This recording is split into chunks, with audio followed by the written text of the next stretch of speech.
Eu quero compartilhar algo nessa manhã da palavra de Deus. Eu quero te encorajar você a abrir a sua Bíblia ali em Apocalipse, no capítulo 3. Apocalipse, capítulo 3. Nós vamos ler ali a partir do versículo 14. Não sei se você sabe, mas ali, capítulo 2, capítulo 3 de Apocalipse, são as 7 cartas para as 7 igrejas do Apocalipse. Te encorajo um dia você ler. Onde o Senhor Jesus pegou ali o apóstolo João e deu uma visão para ele. É como se ele dissesse, olha, eu preciso escrever 7 cartas para 7 igrejas minhas. E João foi lá e escreveu tudo. E essa passagem é uma das 7 igrejas, ok? A qual nós vamos ler. Apocalipse, capítulo 3. Nós vamos ler a partir do versículo 14, que diz assim. Ao anjo da igreja em Laodiceia, escreva. Estas são as palavras do Amém, a testemunha fiel e verdadeira, o soberano da criação de Deus. Conheço as suas obras. Sei que você não é frio nem quente. Melhor seria que você fosse frio ou quente. Assim, porque você é morno, não é frio nem quente. Estou a ponto de vomitá-lo da minha boca. Você diz, estou rico, adquiri riquezas e não preciso de nada. Não reconhece, porém, que é miserável, digno de compaixão, pobre, cego e que está nu. Dou-lhe este conselho. Compre de mim ouro refinado no fogo, e você se tornará rico. Compre roupas brancas e vista-se para cobrir a sua vergonhosa nudez. E compre colírio para ungir os seus olhos e poder enxergar. Repreendo e disciplino aqueles que eu amo. Por isso, seja diligente e arrependa-se. Versículo 20. Eis que estou à porta e bato. Se alguém ouvir a minha voz e abrir a porta, entrarei em sua casa e cearei com ele e ele comigo. Versículo 21. Ao vencedor darei o direito de sentar-se comigo em meu trono, assim como eu também venci e sentei-me com meu Pai em seu trono. Aquele que tem ouvidos, ouça o que o Espírito diz às igrejas. Baixe sua cabeça, feche os teus olhos. Senhor Jesus, nós estamos aqui nessa manhã porque amamos o Senhor. Amamos a Tua presença, amamos a Tua palavra, amamos a Tua igreja, a Tua obra. Obrigado, Senhor Jesus, pela Tua promessa que diz que aonde estiver reunidos 2 ou 3 no nome do Senhor, o Senhor está no meio. Obrigado, Senhor, porque o Senhor está aqui. E o que mais nós precisamos é da Tua presença e de ouvir a Tua voz, as Tuas palavras. Por isso, Senhor, nesta manhã, fala conosco através da Tua palavra. Livra-nos de especulações humanas. Nós não queremos ouvir aquilo que queremos ouvir, nós queremos ouvir aquilo que precisamos ouvir, firmados da Tua palavra, em nome de Jesus. Amém? Amém? Aleluia! Sabe que quando nós lemos as 7 cartas para as 7 igrejas do Apocalipse, algumas igrejas que a gente fica bem assim, escandalizado, não sei quantos desaneiros, eu te encorajo a você ler. Mas essa igreja, a igreja de Laodiceia, olha aqui para mim, era uma igreja que Jesus não estava nela. Quando nós lemos ali no versículo 20, ele diz, eis que estou à porta e bato. Eu sei que muitas vezes nós usamos esse versículo para evangelizar, sim ou não? Jesus está à porta. Mas a realidade é que o Senhor Jesus estava escrevendo essa carta para uma igreja e ele estava dizendo, ei, eu estou do lado de fora e estou batendo. Se alguém ouvir a minha voz e abrir a porta, eu entro. Sabe, não é porque tem nome de igreja, tem cara de igreja, parece que é igreja, que significa que Jesus está batendo. E o que faz a diferença dessa igreja é justamente, sabe o que é? O que separa? Uma. O que ele está dizendo aqui, o Senhor Jesus, no versículo 15, ele diz, conheço as suas obras. Era uma igreja que fazia coisas. Tinha trabalho social, dava comida para os pobres, fazia muitas coisas, tinha as reuniões, tinha os cultos, tinha as ofertas, mas Jesus não estava lá dentro. Se nós formos olhar para essas cartas de uma forma de porcentagem, de cada 7 igrejas, Jesus não está lá dentro. E quando a gente fala de igreja, não é só, não pense, esquece o nome, esquece a placa de igreja. Porque a igreja somos nós. Fala para o irmão que está ao seu lado. Nós somos a igreja. A igreja não é o lugar, não é o prédio. O Senhor Jesus disse que o Deus ele não habita em templos feitos por mãos humanas. Nós somos a igreja, nós somos o templo do Espírito. E tem igrejas, grupos reunidos, onde às vezes eles estão vivendo de uma forma religiosa. Anos. E Jesus do lado de fora. Pergunta para o irmão que está do seu lado, será que é com você que Jesus está falando? Porque às vezes tem nome de igreja. Tem lá o pastor, tem o líder, tem as pessoas. E Jesus bateu na porta. Ei, eu nem estou aí. Mas deixa eu te dizer uma coisa. Nós compartilhamos esses dias sobre portas que muitas vezes o Senhor abre para nós. O Senhor abre portas de oportunidades, mas que muitas vezes tem adversários. O Senhor às vezes abre portas para nós de oportunidade para nós crescermos. Mas deixa eu te dizer uma coisa, olha aqui para mim. Tem portas que somos nós que temos que abrir. Versículo 20. Eis que estou à porta e bato. Se alguém ouvir a minha voz e abrir a porta. Se tem uma coisa que Jesus é extremamente educado. Ele não entra no lugar onde ele não é convidado, onde ele não é.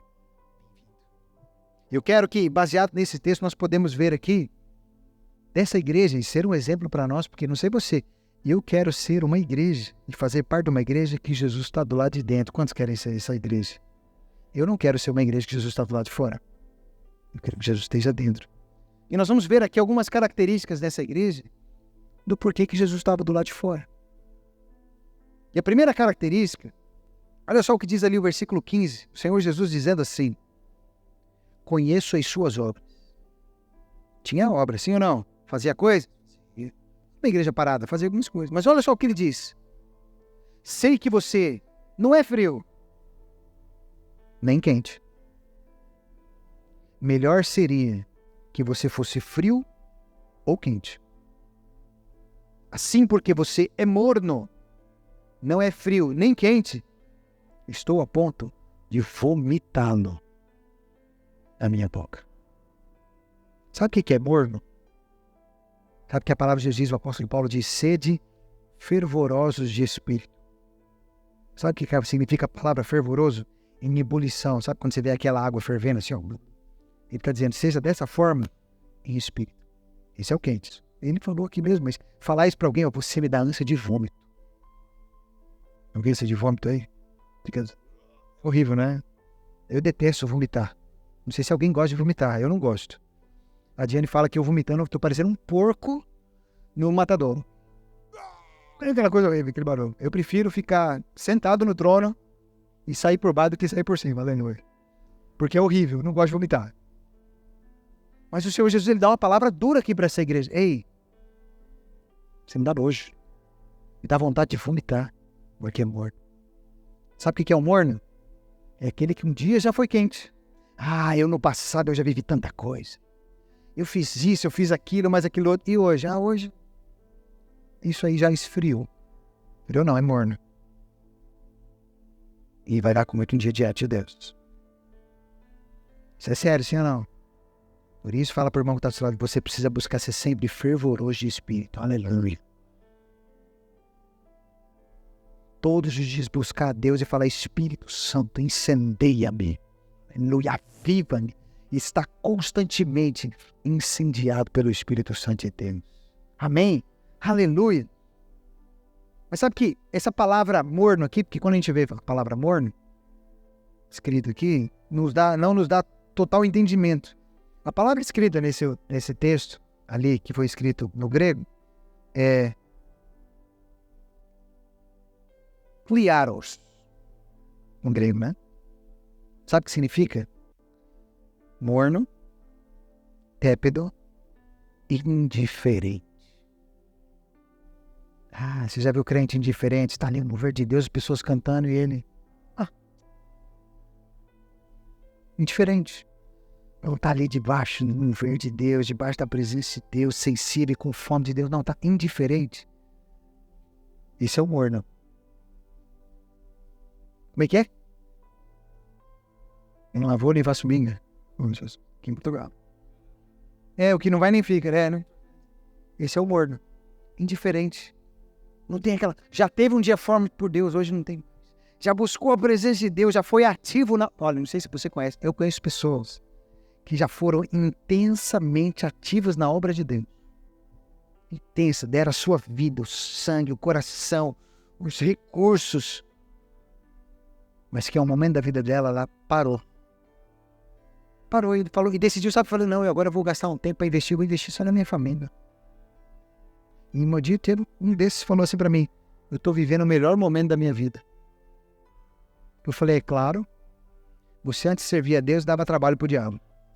Agora que você parou, o diabo te deixou em paz. Você está em paz mesmo. Porque o diabo não chuta cachorro morto. Se ele vê que você parou, pronto, isso aí já não me dá mais trabalho, isso aí vai ficar em paz. Aí vai falar, não, eu estou tranquilo. Claro que está tranquilo. Você não dá mais trabalho pro diabo.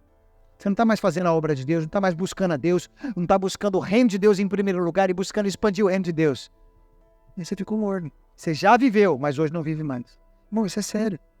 E Jesus fala, olha, era melhor se você não tivesse experimentado nada do que ter experimentado e deixado ficar morno.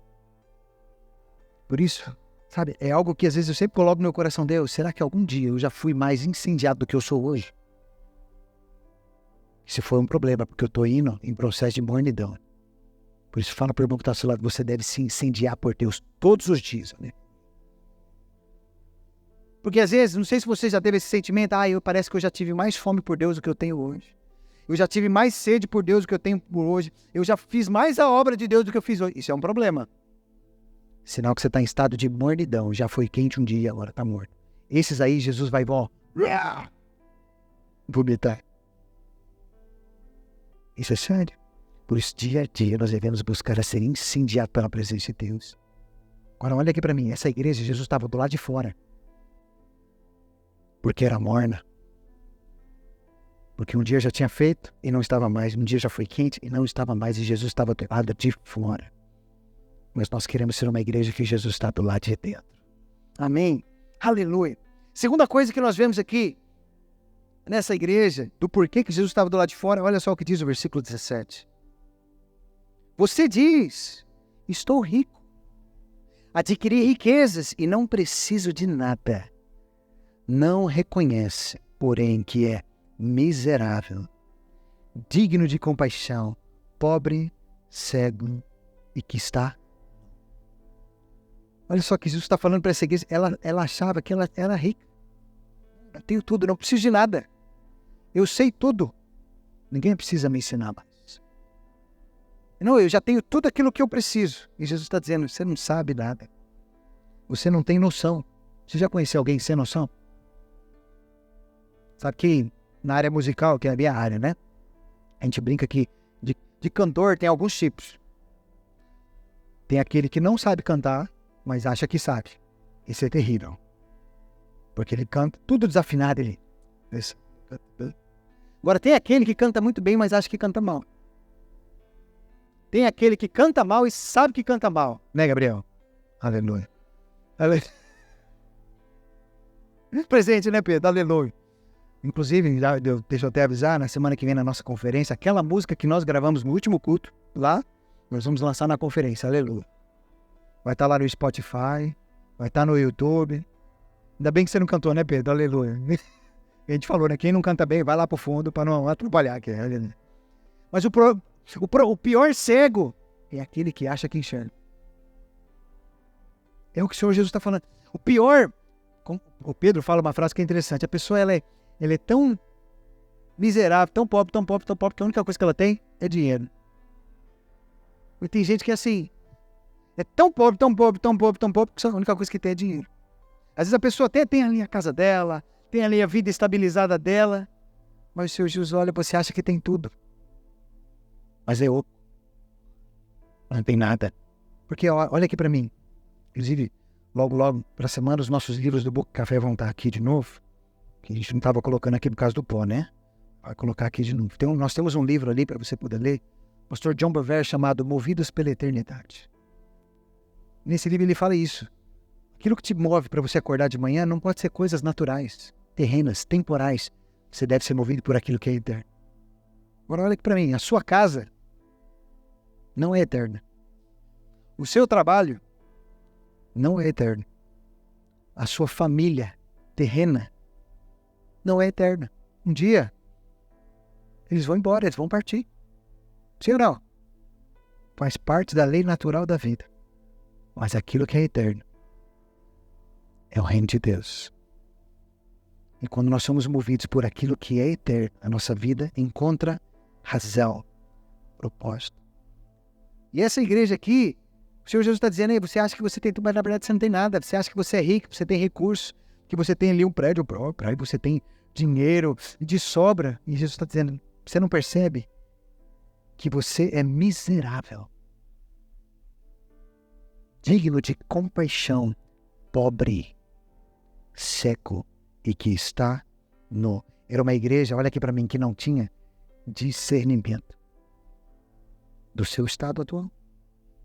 Achava que porque tinha coisas naturais que estava agradando a Jesus, que estava debaixo da vontade de Jesus, Jesus falou, não, você não entendeu nada. Você não conseguiu perceber que você está cego, tapada, nu. Então era uma igreja que não tinha discernimento. Então, olha aqui para mim. Se tem uma coisa que um cristão precisa buscar ter, é discernimento. Fala, Espírito Santo de Deus, dá-me discernimento cada dia.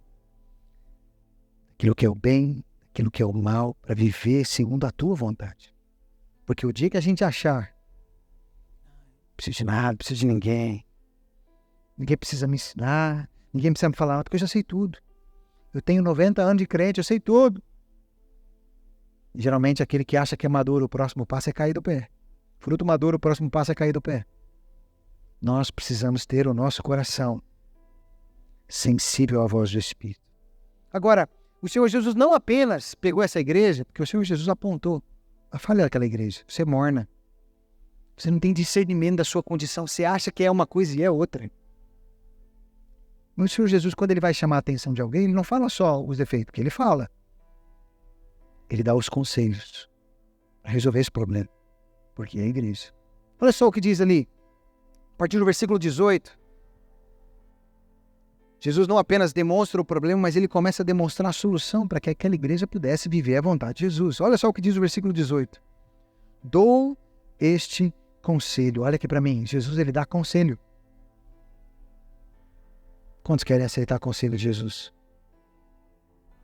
Vou perguntar de novo. Quantos querem aceitar o conselho de Jesus? Então fala para o irmão que está ao seu lado. Então leia a Bíblia. Isso aqui é o conselho de Jesus escrito para nós. As direções de Jesus escrito para nós. Aleluia, aleluia. E olha só o conselho que ele dá. Ele diz assim, compre de mim ouro refinado no fogo. Não sei se você sabe, mas vou te falar isso hoje. Ouro na Bíblia sempre simboliza a presença de Deus.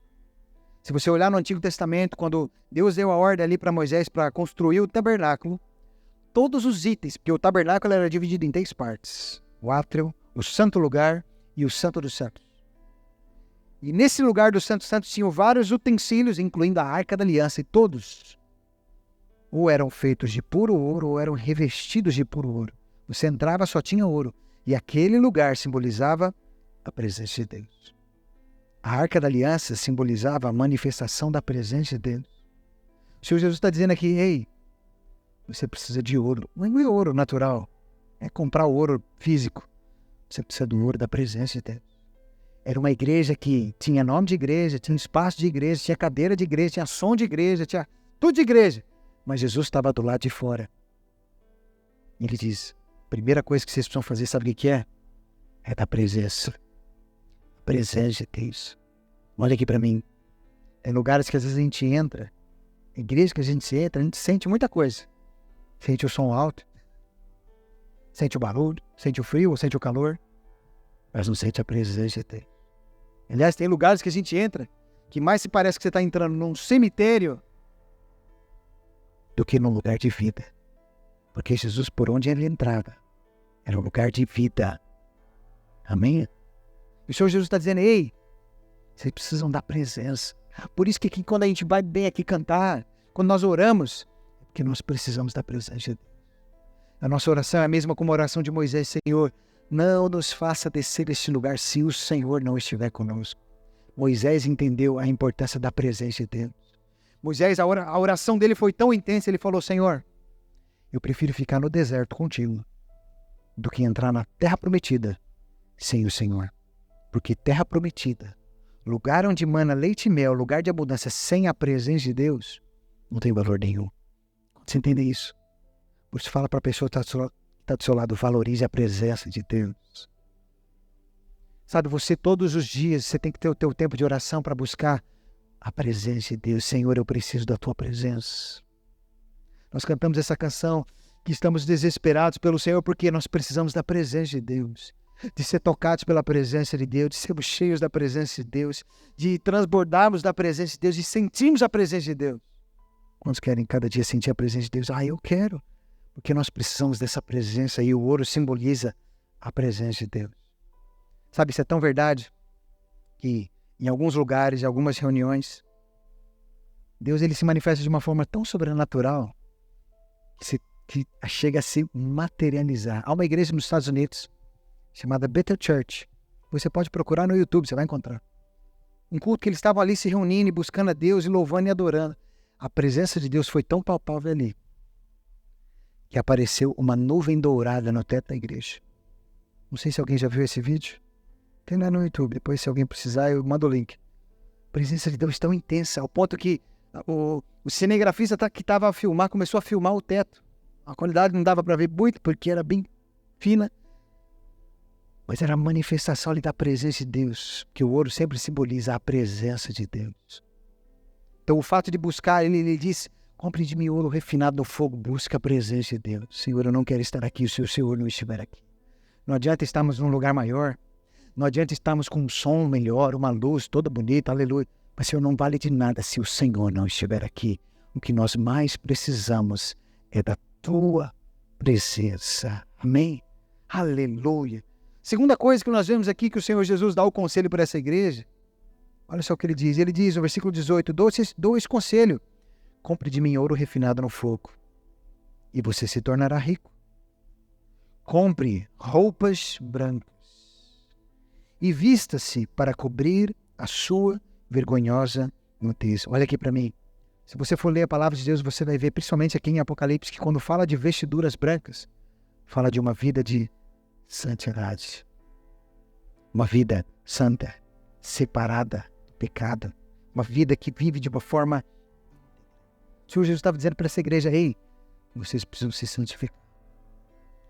A palavra santo, olha aqui para mim, significa separado. Nós somos santos em Jesus, não porque nós não pecamos. Quantas vezes de vez em quando peca, mas sem querer. Pode ser por querer. Alguém peca aqui? Às vezes sem querer. Tem gente que deixa a gente nervoso, a gente fala que lá... Acontece. Não é para acontecer, mas acontece sem querer. Só que acontece quando você peca. Como é que você fica? Fica mal. Você... Puxa vida, esse puto é um... Aí se você peca contra alguma pessoa, você quer pedir perdão para ela. Poxa, eu fiz errado, por favor, me perdoa. Por quê? Porque você é santo. O Espírito Santo de Deus habita dentro de você, sim ou não? E você quer resolver aquilo. Um dia, às vezes, ele vem falar comigo, pai, eu estou preocupado, porque eu tenho medo de estar fazendo alguma coisa errada e não estar percebendo. Eu falei, fica tranquilo que quando você fizer errado, eu te aviso. Mas não só, o Espírito Santo de Deus vai te mostrar. Que ele habita dentro de você. E quando o Espírito Santo de Deus habita dentro de nós, e temos esse coração de vivemos uma vida santa, separada, ele fala conosco, sim ou não? E agora, o Senhor Jesus chega para essa igreja, ei, se santifique. Abandone o pecado. Se há algo na sua vida que você tem alguma dúvida se é pecado ou não, elimine. Mas se separe, se santifique. Houve um grande mover de Deus ali no país de Gales em 1904. E Evan Roberts, que foi um homem usado por Deus ali, por aquele mover de Deus, onde em 9 meses Eles alcançaram cerca de 100 mil pessoas para Jesus. Ele teve uma pregação que foi chamada pregação base, coluna daquele mover de Deus, onde nessa pregação era chamada a pregação dos 4 pontos. E os 4 pontos eram: o primeiro, se você tiver algum pecado, abandone-o, confesse-o, santifique. E ele falava: Deus não se manifesta onde há pecado. A outra coluna que ele falou é: se você tiver algo contra alguém, se resolva com ele. E depois tem os outros 2, se você tiver curiosidade, você pode ler o livro que nós temos aqui, O Mundo em Chamas. Isso fala de quê? Uma vida em santidade. Porque o pecado na vida do cristão deve ser um acidente. Tem gente que fala assim: não, é assim mesmo, né? A gente peca, a carne é fraca. Não. Essa conversa não cai. Não é a carne é fraca. A carne é fraca é para buscar Deus. Nós devemos buscar se separar, se santificar. E se por algum momento a gente errar, foi sem querer. Foi tentando fazer o certo e acabou fazendo errado. Como o apóstolo Paulo disse, muitas vezes o bem que eu quero fazer eu não faço. E o mal que eu não quero, isso eu acabo fazendo. Por isso o pecado, o erro na vida do cristão tem que ser sem querer, sim ou não? Amém? Fala para a pessoa que está do seu lado: se você errar comigo, tem que ser sem querer. Aleluia.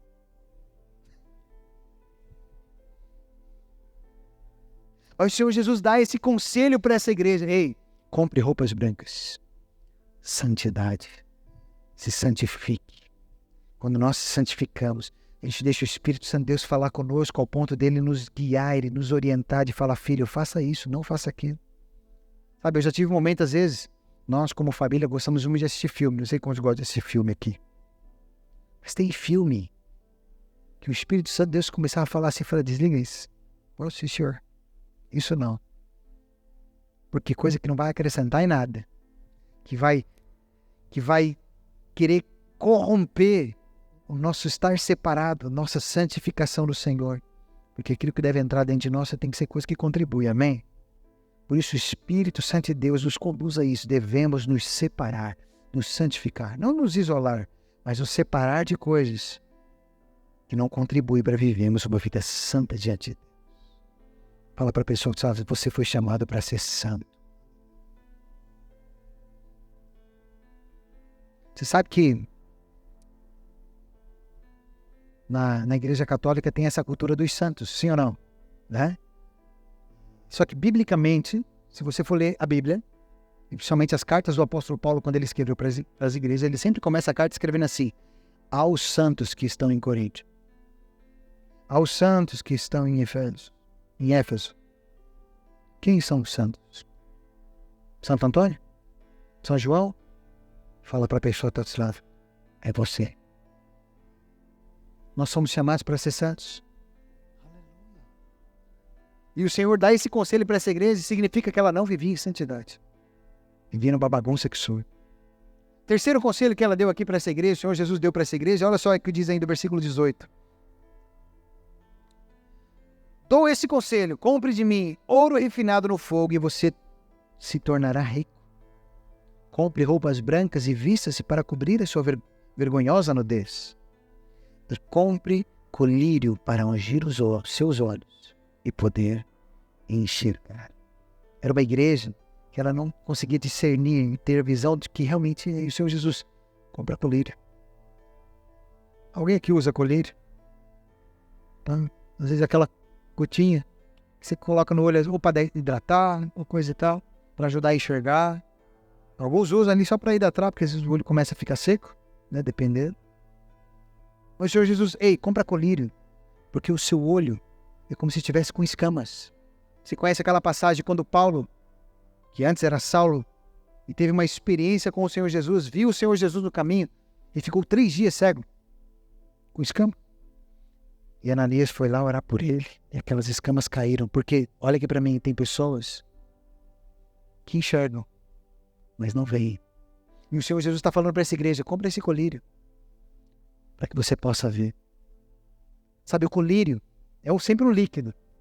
E se tem uma coisa que fala de muito líquido na palavra de Deus, é do Espírito Santo de Deus. Que o Espírito Santo de Deus, ele é muito colocado como uma figura de água, como uma figura de rio, como algo que lava, sim ou não? Por isso, quando o Espírito Santo de Deus vem sobre nós, os nossos olhos são abertos. Quando o Espírito Santo de Deus nos toca, os nossos olhos são abertos pela sua palavra. O Senhor Jesus disse para os discípulos, quando Jesus foi lavar os pés dos discípulos, ele chega para Pedro, e Pedro falou, não, o Senhor não vai me lavar não. E Jesus falou, se você não me lavar, se eu não puder lavar seu pé, você não tem parte comigo. E Pedro, então pode lavar tudo. Ele falou, não precisa lavar tudo. Menos os pés, porque vocês já têm sido lavados pela minha palavra. As palavras de Jesus nos lavam. As palavras de Jesus abrem os nossos olhos. Se você conhece a história de Martinho Lutero, de 1517, foi o pai da reforma, os olhos dele começaram a sair abertos, sabe por quê? Porque ele começou a ler a Bíblia. Pergunta para a pessoa do seu lado, quantas vezes você já leu a Bíblia?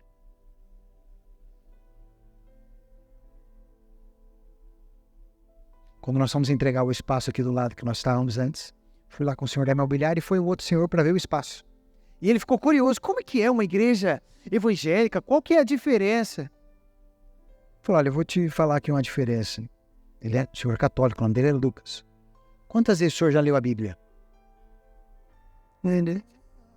Acho que uma. Falei, essa é uma diferença. A questão de ser preza, ele lê a Bíblia todos os dias. Eu, por exemplo, já perdi as contas de faz quantos anos que eu já leio a Bíblia inteira em um ano. Perdi as contas. Porque o cristão que é cristão de verdade, ele precisa ter a palavra de Jesus nos seus lábios, no seu coração e constantemente meditar nela. Porque quando nós conhecemos a palavra de Deus, os nossos olhos começam a ser abertos. Você já teve aqueles textos que você lê e você fala, uau, como é que eu não vi isso antes? Que você vai lendo e vai tendo a revelação da palavra de Deus e os seus olhos vão sendo abertos, firmados na palavra de Deus. A palavra de Deus é como um colírio para nós. Vai abrindo os nossos olhos para poder enxergar a nossa verdadeira condição. Há uma frase que roda aí pela internet que diz assim, comecei a ler a Bíblia e encontrei muitos erros em mim. Porque quando nós começamos a meditar e a ler a palavra do Senhor, Ele começa a abrir os nossos olhos e começamos a ver a nossa própria condição e ela vai nos lavando, vai nos transformando, abrindo os nossos olhos. Por isso fala para o irmão que está do seu lado, leia a palavra de Deus todos os dias. Todos os dias.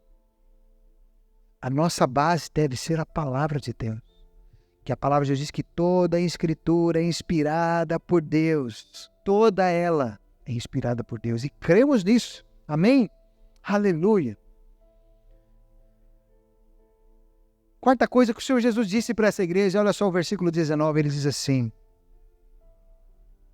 repreendo e disciplino aqueles que eu amo. Por isso seja diligente e arrependa-se.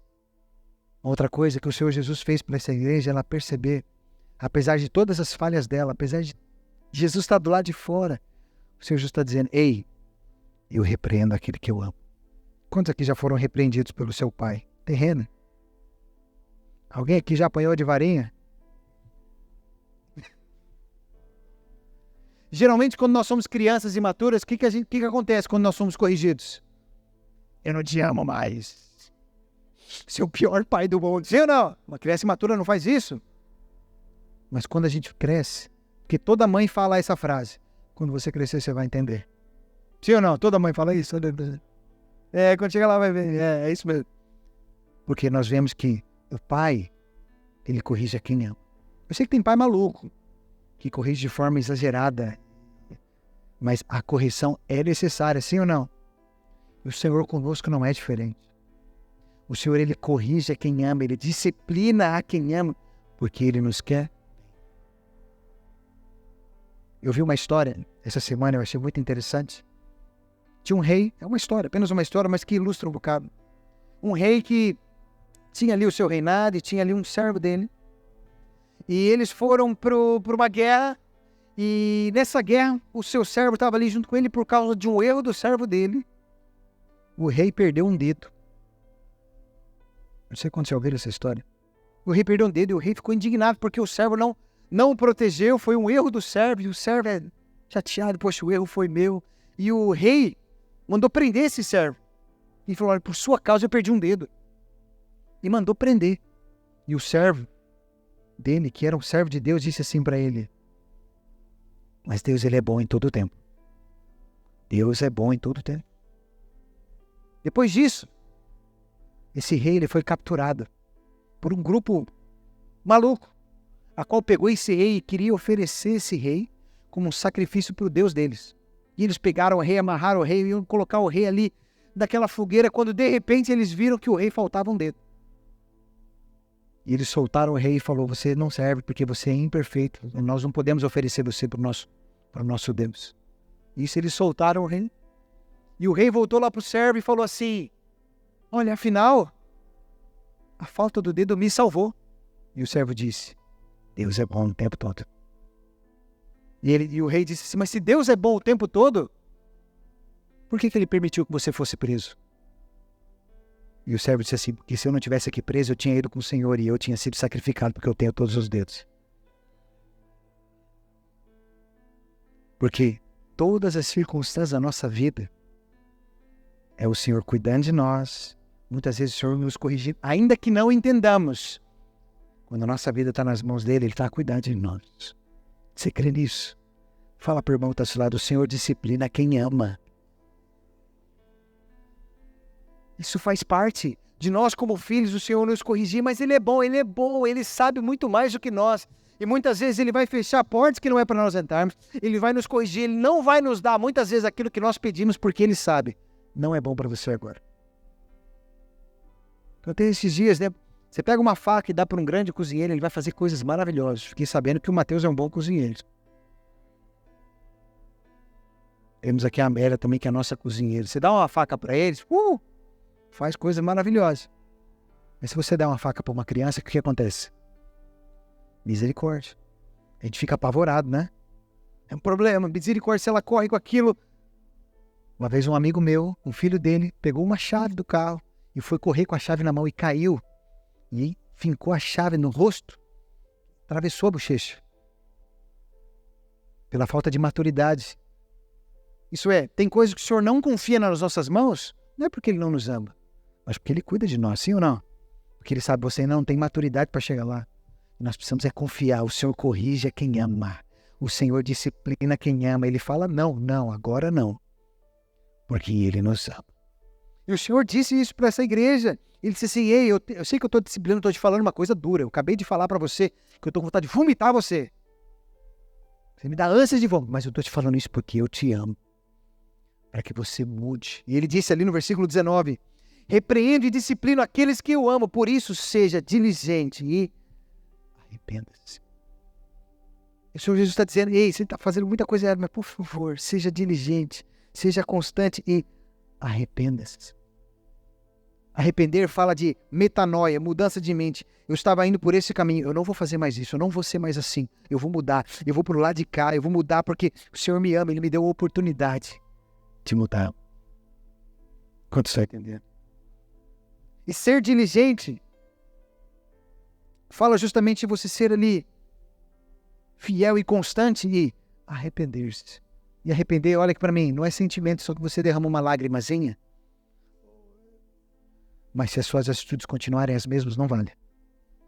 A palavra usada no grego de arrependimento é metanoia, que não é apenas uma mudança de mente, mas é uma mudança de atitude. Arrependimento significa eu estava indo por aqui, eu percebi que há algo errado, eu mudei. Metanoia, mudança de mente, mudança de comportamento, mudança de caminho, mudança de atitude.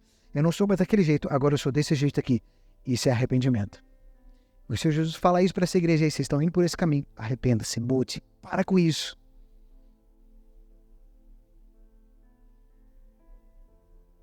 E no versículo 20, o Senhor Jesus disse para essa igreja,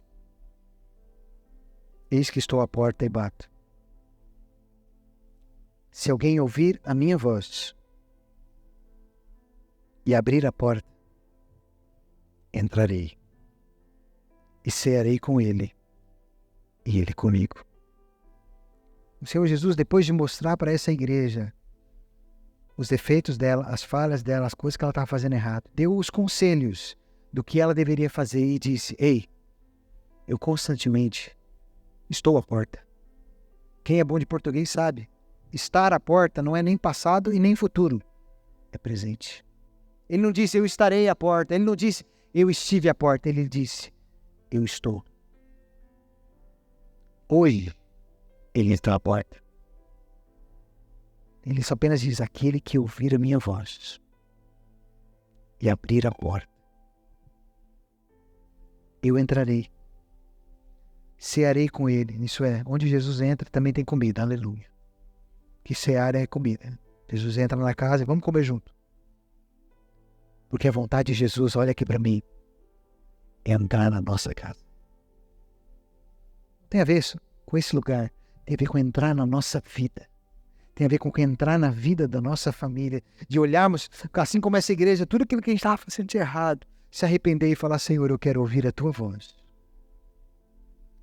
Ir abrir a porta da minha vida, abrir a porta do meu coração para que o Senhor possa. O Senhor Jesus estava dando uma grande oportunidade para essa igreja, porque era uma igreja que Jesus estava do lado de fora. E Jesus falou, olha, falei o que você estava fazendo de errado. Te dei conselhos do que você tem que fazer. Mas o começo disso tudo, sabe o que é? Ouve a minha voz e abre a porta.